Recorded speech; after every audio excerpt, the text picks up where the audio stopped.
Haleluya, puji Tuhan. Jumpa lagi bersama saya Pendeta Okstan Lalandos dalam renungan Cahaya Injil. Pada kesempatan ini saya akan menyampaikan kebenaran firman Tuhan untuk kita semua. Saya mengangkat satu topik khotbah dengan judul Tuhan pakailah aku. Sekali lagi, Tuhan pakailah aku. Roma 8 ayatnya yang ke-37 adalah merupakan ayat kebenaran firman Allah. Roma 8 ayat 37, tetapi dalam semuanya itu kita lebih daripada orang-orang yang menang oleh Dia yang telah mengasihi kita. Sekali lagi, tetapi dalam semuanya itu kita lebih daripada orang-orang yang menang oleh Dia yang telah mengasihi kita. Garis bawahi kalimat situ ada, saya dan saudara sebagai orang-orang yang menang. Mengikut Tuhan, mengiring Tuhan betul, ada banyak pergumulan, ada banyak masalah, tetapi saya dan saudara sanggup untuk melewati semuanya itu.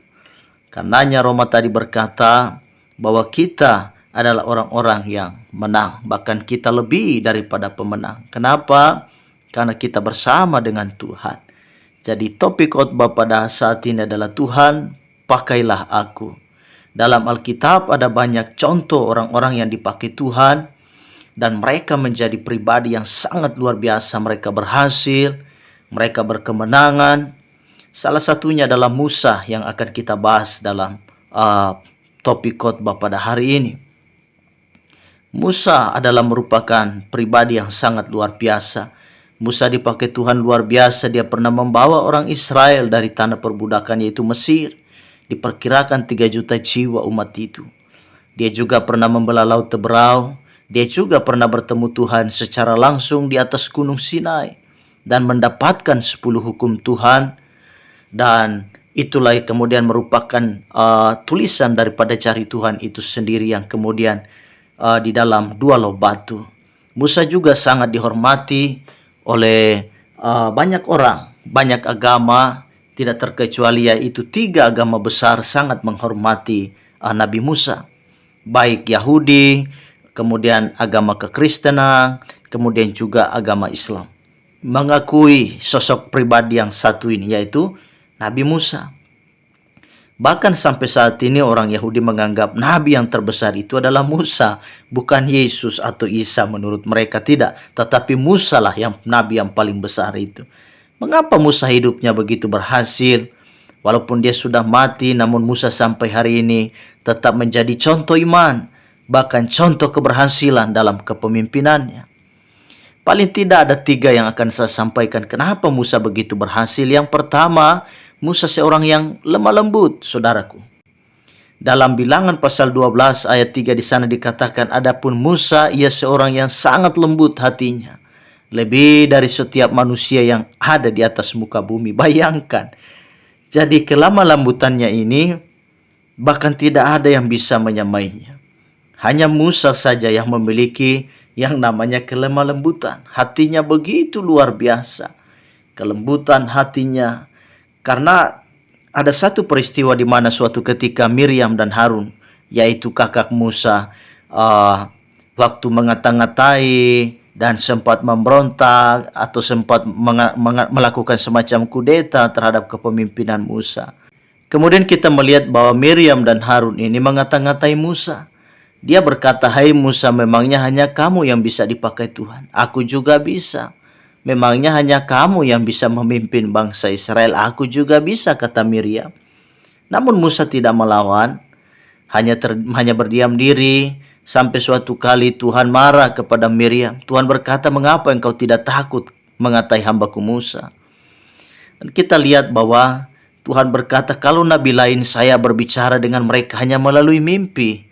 Tetapi berbeda halnya dengan Musa, hambaku Musa. Aku berbicara dengan dia layaknya seorang teman. Berbicara face to face, muka dengan muka, secara langsung. Kenapa kamu tidak takut kepada hambaku Musa, apalagi sampai mengata-ngatai? Kata Tuhan. Nah, sampai satu kali kemudian Miriam karena Allah marah dan dia terkena kutuk. Apa kutuknya? Kusta. Dan dia dikucilkan selama 7 hari. Nanti setelah kustanya sembuh baru dia bisa diterima kembali di dalam rombongan Israel yang besar itu. Nah, disinilah saya dan saudara mesti belajar. Dari seorang sosok Musa ini sangat luar biasa, hatinya sangat mulia. Jadi Tuhan memakai dia yang pertama karena dia seorang yang lemah lembut, tidak membalas. Meskipun sudah diolok-olok, dikata-katai, tetapi dia tetap merendahkan diri. Dalam Bilangan pasal 12 ayat 2 dikatakan, kata mereka, sungguhkah Tuhan berfirman dengan perantaran Musa saja? Bukankah dengan perantaraan kita juga ia berfirman? Dan kedengaranlah hal itu kepada Tuhan. Demikianlah Miriam berkata, memangnya hanya melalui Musa saja Tuhan berfirman, kepada kami juga bisa dong. Nah, oleh sebab itu kemudian Tuhan marah kepada Miriam. Nah, kita melihat dalam Bilangan pasal 12 ayat 7 sampai Bilangan 12 ayat 7 sampai dengan ayatnya yang ke-8. Di sana dikatakan, bukan demikian hambaku Musa, seorang yang setia dalam segenap rumahku. Berhadap-hadapan aku berbicara dengan dia terus terang, bukan dengan teka-teki, dan ia memandang rupa Tuhan. Mengapakah kamu tidak takut mengatai hambaku Musa?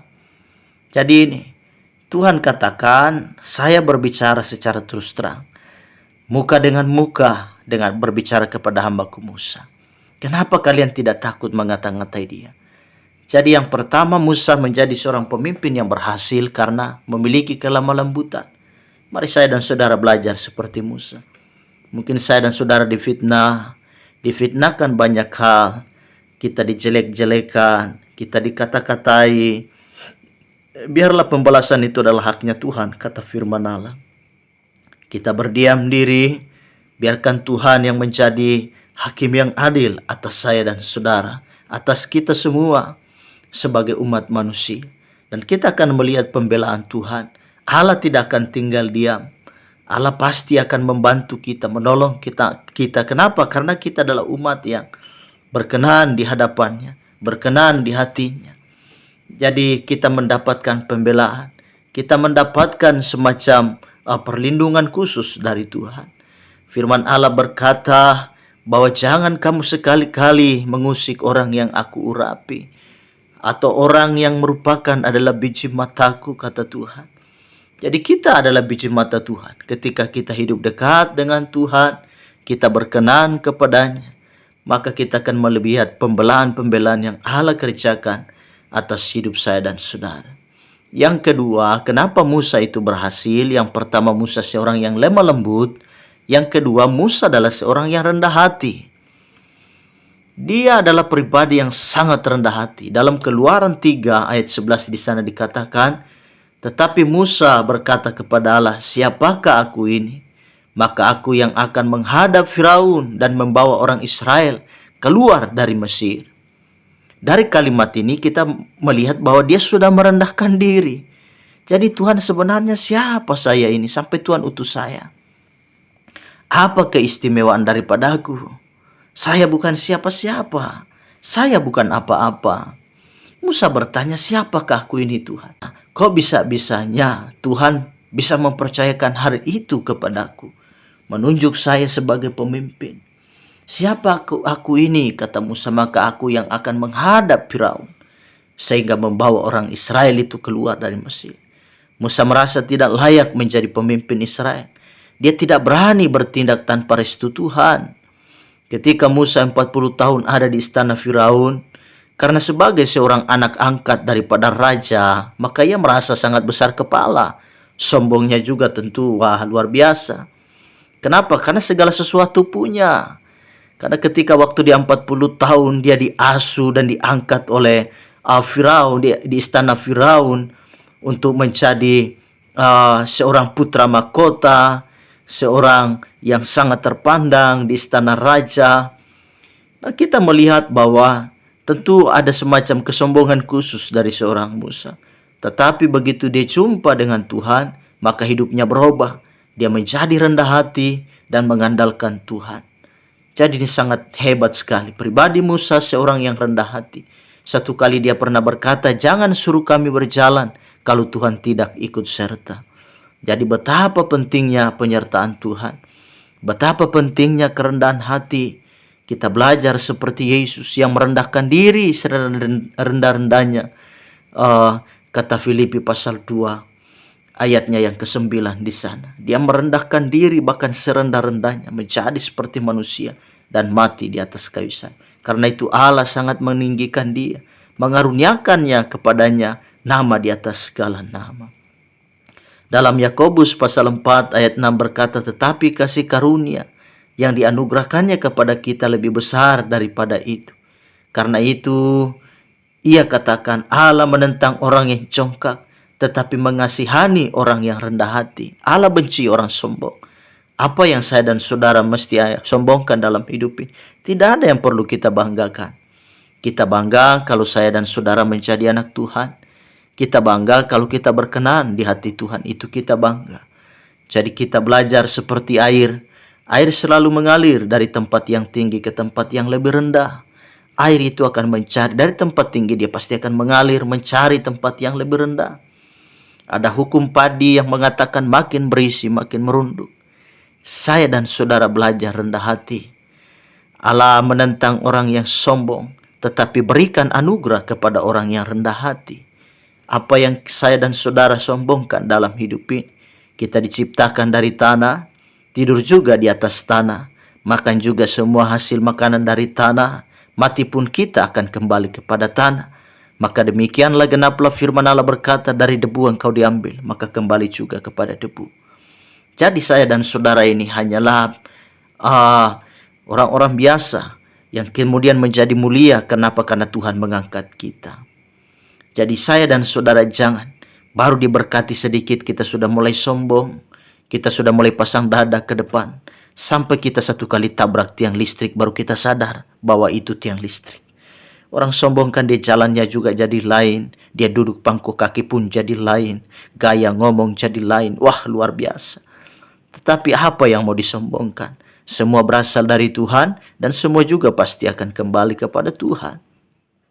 Ada seorang perancang kapal Titanic yang bernama Thomas Andrew.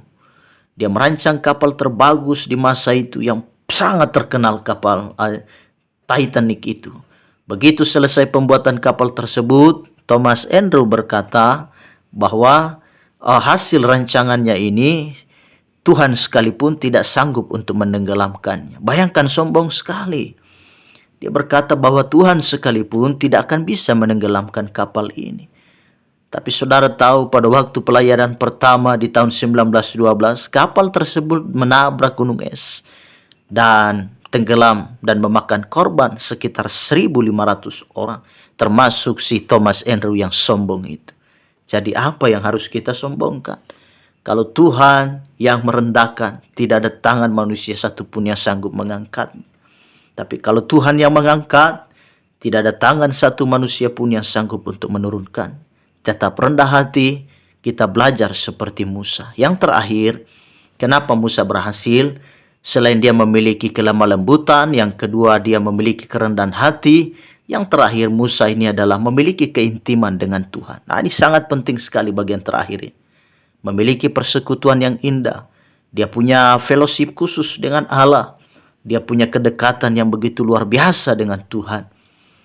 Jadi saya dan saudara terus mengutamakan Tuhan. Matius pasal 6 ayat 33 berkata, tetapi carilah dahulu kerajaan Allah dan kebenarannya, maka semuanya itu akan ditambahkan kepadamu. Mengutamakan kerajaan Allah lebih dahulu, kemudian berkat serta kesuksesan keberhasilan nanti akan mengikutinya. Jadi saya dan saudara mesti cari Tuhan. Nah, kita lihat bahwa ciri yang berikut adalah Musa memiliki keintiman dengan Tuhan. Orang yang memiliki keintiman dengan Tuhan, dia memiliki semacam ada ciri-ciri khusus dari orang tersebut. Misalnya Musa. Karena dia dekat dengan Allah, dia punya ciri khusus, yaitu dia suka bernyanyi, suka memuliakan Tuhan. Dalam Keluaran pasal 15 ayatnya yang pertama di sana dikatakan, pada waktu itu Musa bersama-sama dengan orang Israel menyanyikan nyanyian ini bagi Tuhan, yang berbunyi, baiklah aku menyanyi bagi Tuhan, sebab ia tinggi luhur.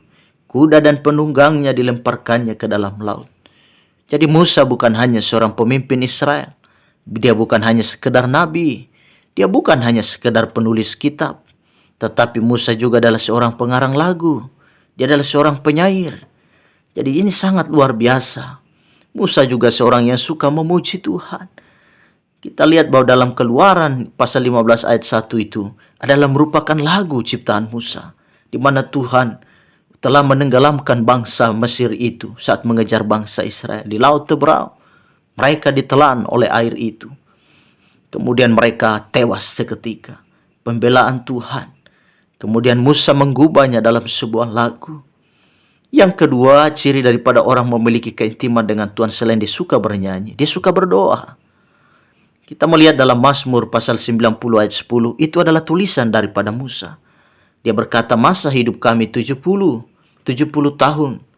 Dan jika kami kuat 80 tahun. Dan kebanggaannya adalah kesukaran dan penderitaan. Sebab berlarunya buru-buru dan kami melayang lenyap. Inilah doa Musa. Dia sadar bahwa hidup itu sementara. Karena itu hidup yang sementara ini kita gunakan untuk hal-hal yang positif. Hal-hal yang baik, kita cari Tuhan. Waktu ini singkat, waktu ini terus berjalan. Waktu tidak menunggu kita. Kita yang harus menunggu waktu dan kita harus diatur oleh waktu. Jadi waktu terus berjalan. Kita yang harus mengejar waktu. Karena itu di akhir zaman ini, waktu semakin singkat kata firman Allah. Saya dan saudara makin hidup dekat dengan Tuhan. Mazmur 90 ayat 12 berkata, ajarlah kami menghitung hari-hari kami sedemikian, sehingga kami beroleh hati yang bijaksana. Menghitung hari, artinya kita memperhatikan keadaan kita, waktu kita sekarang ini. Saya berdoa supaya kita memiliki karakteristik yang dimiliki oleh Musa. Yang pertama, memiliki kelemah lembutan. Jangan membalas ketika saudara dihianati, difitnah habis-habisan. Tenang, ada Tuhan yang sanggup membela kita.